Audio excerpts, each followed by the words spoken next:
Tajiri, leo nipo Kigamboni Kibada Mwela, ni kilomita 2 kutoka barabara kubwa ya lami.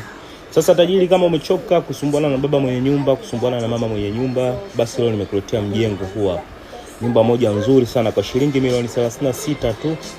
Vyumba viwili vya kulala, kimoja master, sebule pamoja na jiko. Tajiri, huu mjengo ni mkali sana. Huu hapa upo Kibada Mwela. Mjengo tayari una maji pamoja na umeme. Tajiri, umechoka simu za baba mwenye nyumba yako, umechoka simu za mama mwenye nyumba yako, basi njoo uanze maisha na hii hapa nyumba. Vyumba viwili vya kulala, kimoja master, sebule pamoja na jiko. Nyumba hii hapa kiwanja chake ni square mita 400. Umeona, kiwanja kimoja kizuri sana. Nyumba hii hapa ipo Kibada Mwela hapa.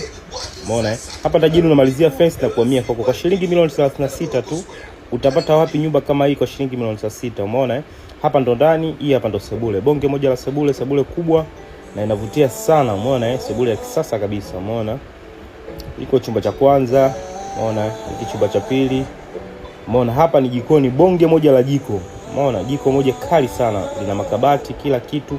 Nyumba ni nzuri tajiri, njoo kae hapa kuliko kuendelea kuteseka na mama nyumba yako.